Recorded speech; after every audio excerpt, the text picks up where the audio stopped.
So you want a coupe and a convertible, and you only have $50,000 to $80,000 to spend? Sounds like you need to consider the Mercedes-Benz SLC's plan for your life.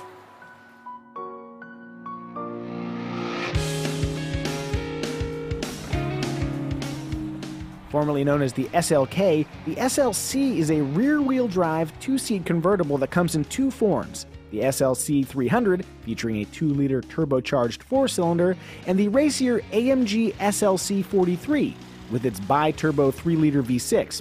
Yes, the old SLK could be had with a 5.5-liter V8, but the V6 is really good. Power comes out quickly, and there's plenty of it. Mash the throttle from a standstill, and the SLC 43 goes from 0 to 60 in about 4.6 seconds, or it'll also spin the tires and freak out adjacent drivers. Shining the best light on the engine is a 9-speed automatic transmission that's shared with the base 4-cylinder. When you request more speed, the transmission shifts with staggering immediacy. Even better, you can control it with these paddle shifters that operate with a really satisfying mechanical feel. Yeah. On a side note, the gear shifter itself is hilariously small. If you ever make a Power Wheels version of the SLC, this part will carry right over.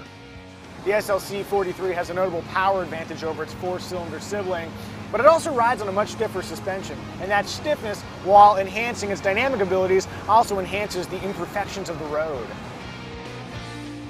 If you plan to drive your Mercedes through corners at a modest pace, and based on largely accurate stereotypes you probably will, the SLC 300 is probably the better choice. If choosing the weaker SLC feels wrong, just know that the base 4-cylinder is a fine engine, offering a perfectly zippy 0 to 60 time under 6 seconds. The SLC is fun to drive and steers with joyful urgency, but it's also several hundred pounds heavier than, let's say, the Porsche 718 Boxster. If you're the kind of driver who lives their life in the corners, maybe defer to Team Porsche. If you really dig stable high-speed cruising, maybe you should rock the beefy SLC. Contributing to the SLC's heft is its retractable hardtop. A cloth top would have been lighter, but this bad boy has advantages where vehicle security and interior noise are concerned.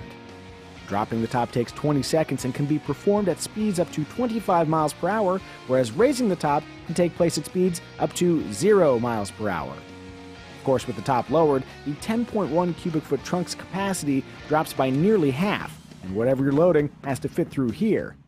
But fewer sacks of farm-raised chicken and organic quinoa is a small price to pay for a delightful open-air experience.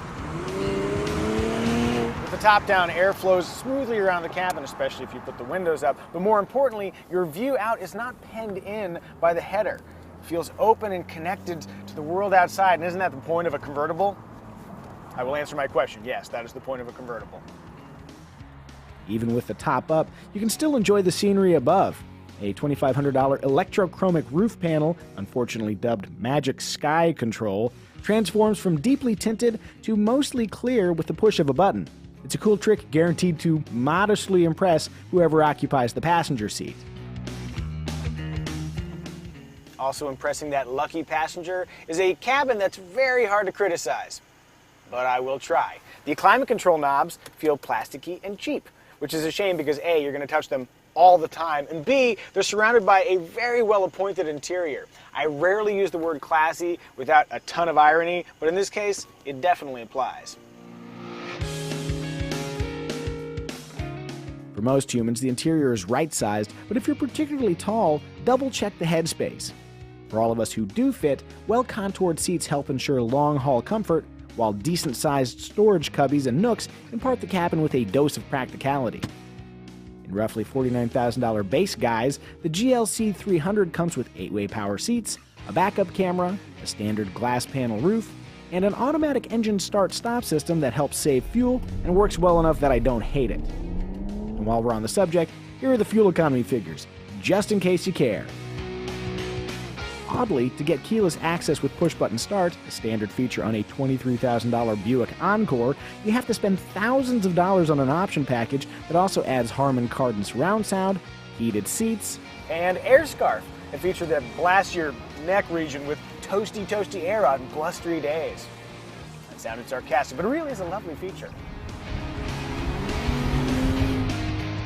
Fling even more money at the option boxes, and you can enjoy blind spot warning, adaptive LED headlamps, navigation with Apple CarPlay, adaptive cruise control, lane keep assist, and an adaptive suspension that's only offered on the SLC 300.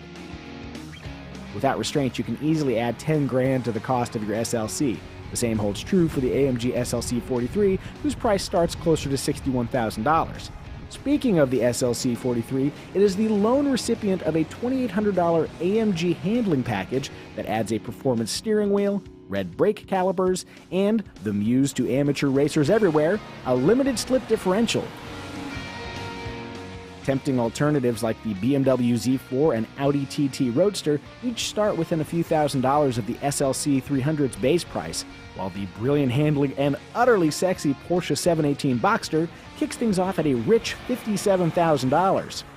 Given the emotions that swirl around fancy two-seat drop tops, you might find maximum satisfaction away from Planet Benz.